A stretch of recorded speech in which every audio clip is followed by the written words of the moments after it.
Hello and welcome to a new Challenging Wednesday. In this video format, I'm choosing a random image from my Lightroom catalog and I'm going to edit it. So without any preparation, I don't know which image awaits me today. And I do this to give an unscripted example on how to approach an intentional editing process, because I think every editing process should be intentional, so with a clear vision in mind and to take objective decisions towards that goal or towards that vision. All right, so let's go to Lightroom, and as you can see, there's some color rating. So yellow means I have already started working on the image. Green means I haven't, it's finished, sorry. And red means I haven't started working on the image. There are 2097 images there. So let's go to the random number generator and let's generate a random number. 1540. It's always in the 1000s, I feel, but well, with 2000 images, right? Okay, 1540. And this will be that image. Okay, which is an image that is shot with an iPhone. So yeah, an iPhone image. All right, so why did I choose this image? Because, well, the sunset was incredible, actually. As you can see here, the light is peeking through. It's very orange and very intense. And you also have the reflection here on the stone, which I really find, or I really think it's looking very great. And then you have this path leading up towards the top of the hill or the top of the rock formation here. And from there you have a nice view over a famous castle in Germany, but also just the landscape, which is filled with hills and trees. And I thought like this was a very nice looking scene of a very nice sunset with a good composition towards the top. And yeah, also this reflecting light. So this was basically the main reason why I took this wide angle version to just tell the story of the sunset here and being reflected on the stone with a very warm and orange light. So this is not a color cast or some minerals in the stones. This is actually the light hitting the stone. All right, so let's edit this image, and I hope it's a raw file and it's a JPEG. Okay, well, let's do it. Okay, so let's go to the develop. I'm at the develop panel. I don't know if I can actually do some lens corrections here. Yeah, I actually can. And yeah, all right. So let's do that. And okay, there's not a whole lot that I need to change in the image as all the basic adjustments, as the JPEG already has some editing to it. So the shadows are lifted, the highlights are reduced, things like that. The contrast should be pretty good as well.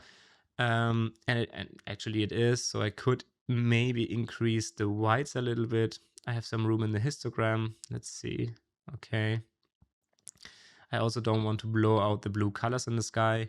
So let's bring out the whites. Let's bring down the blacks just a little bit for a little bit more contrast. And yeah, let's see if I can bring up the highlights actually. No, let's reduce them a little bit. Okay, and let's actually also reduce the shadows. So make the, or no, let's leave it as it is. Let's just bring down the highlights and let's increase the exposure slightly. And now reduce the shadows again a little bit. Okay. Let's increase the texture. Maybe it helps a little bit with the sharpness of the image. So yeah, we have to see. So this is the 100% view. And it will help, but yeah, I can't magically generate more pixels. Let's see clarity. We could also bring that up a little bit. And for the dehaze, let's increase the dehaze as well a little bit. So this is before, this is after. Brought a little bit more punch to the foreground, a little bit more sharpness to the foreground. All right, now let's work with some masks here. And first I want to bring down the exposure in those darker parts here. So let's just do something like that, linear gradient. And I don't want to reduce the exposure. This would be, oh, actually, let's do that. Let's bring down the exposure. I would have chosen the shadows. Let's see. Yeah, I think the shadows is a better way to go here. I don't want to lose some highlights in the foreground. And let's now also use just a brush, and let's just auto mask off. So let's reduce that. Let's go to the brush, auto mask off. And I also want the effect not to be that strong, and just paint there some parts of the foreground that I want to bring a little bit more attention to. So let's increase the whites in this case and bring a little bit more towards the top here. Let's also increase the blacks a little bit more, and as well the clarity. All right. Okay. Now let's see. I want to have a linear radial gradient and bring a little bit more glow towards the sun. So let's erase the blacks, and let's also increase the exposure a little bit. Reduce the dehaze, reduce the clarity. All right. Now I want to have a big radial gradient, something like that. And here I want to also reduce the clarity to make it a little bit more soft. So this would be very soft, but just a little bit more soft. Okay. Now I want to work on the sky a little bit. So let's use a color range, and yes. Okay. Let's refine that. Okay. Then we do it like this, and we're going to intersect. So apparently everything here is blue. So let's intersect this mask with a select sky. Now we are targeting the sky. And here I actually want to bring up the, let me think. So I want to have more of the blue color. So I could just bring down the temperature, but it would make it a little bit cold. But yeah, I think it's okay. We could also bring up the saturation, but we can also work the saturation later in the color mixer. But let's just bring it up a little bit. Let's bring a little bit the whites to not lose too much contrast, as I'm going to reduce the highlights. All right, this helps with the blue look. Now, I'm thinking about working the stone and the reflection here a little bit, and I think I'm going to do that with a brush with a low flow and low density. And let me just bring, oops, this was not what I wanted to do. Let's bring this a little bit here, and with the brush, I want to target those parts here, which are illuminated by the sun. So something like this should do it. Okay, yeah. And let's raise the blacks here. Let's see, a little bit more soft. Let's raise the exposure a little bit, the temperature, and also the saturation. All right. Yeah, this looks not bad at all, actually. Yeah, I don't think that I need to change a whole lot. So I'm really not liking how the tree here is bent. So it really disturbs the edge of the frame, which I'm very peculiar with. Yeah, but I don't think that I could change anything here because I don't want to crop, as the sun is already pretty close to the edge here. But I think it might actually not be this bad. All right, let's bring in another radial gradient. And let's bring it more towards this part of the image. And I just want to reduce the exposure here a little bit more 3D-ness and depth for the image.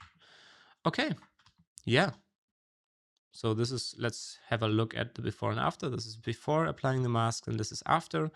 And I feel like it already did quite a lot. I could actually bring a little bit more glow to these parts here. So let me just target those illuminated parts of the moss, I think it is. Maybe also where the shadows are, something like that. And let's see what bringing up the blacks will do. Okay, makes it a little bit more soft. Let's also bring up the whites. Okay, big adjustments, but it doesn't do a lot because I have low flow and low density. Bringing up a little bit the temperature here. and bring down the dehaze. Let's see. Yeah. Also the clarity and the texture. Let's bring that up, and let's bring also up the exposure a little bit. Yeah, all right. Okay, this is already looking pretty nice. Now let's go to the calibration. Let's bring up the saturation of the blue primary a little bit. So bringing it up really increases all those colors. So the blues and the yellows particularly. So let's do that. Now let's go to the color mixer and let's see. I have some red color casts here. Maybe I should go to the calibration again. I can't change the shadows. Okay, so the tint in the shadows, maybe because it's a JPEG. I'm not sure about that. All right, then let's go to the color mixer.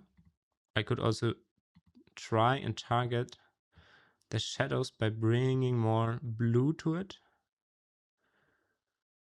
Yes, something like that. And reduce the saturation quite a bit. So this is without anything done. Just a little bit more. Maybe even going towards the green.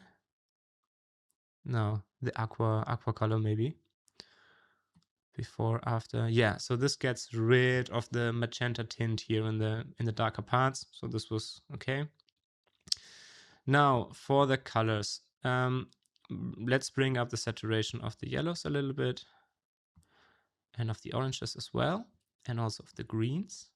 So as you can see, this doesn't do a lot. Let's see the orange. Yeah, I'm here really targeting the reflection here. So let's bring that up quite a bit. Let's bring also up the luminance of those parts quite a bit. Bring up the yellow luminance. Let's see, not that much maybe. I don't want to lose too much color here in the brighter parts of the sky. And yeah, maybe also the blues. So let's bring up the luminance of the blues, making the sky a little bit brighter in this part, but let's bring back some blue by bringing up the saturation of the blue. And yeah, I think that looks already nice. So let's see if this purple color cast is in the shadows. No, but saturation. But I can bring it down, I think. Magenta, is it magenta then? It's not, but I could also bring that down. Is it red? Yeah, it's red. So let's bring down the saturation of the red to get rid of the red color cast here in the foreground. And yeah, I think that's basically it. So I wouldn't change a whole lot. Maybe could bring the greens a little bit more towards the yellow, or the yellow actually a little bit more towards the greens. So this would do that and bring just a little bit more lushness to the greens. Just a very tiny amount. Okay, now let's go to the detail panel and let's sharpen it a little bit. Okay, so some masking. All right. Bring down the radius, bring up the detail, and bring up the sharpening. All right, this is the before version. This is the JPEG unedited image. And this is the final edit. And yeah, if you like this video, then please give it a thumbs up. If you want to see more of these kinds of contents, you can also subscribe to the channel. And thank you very much for watching. I'll see you in the next one.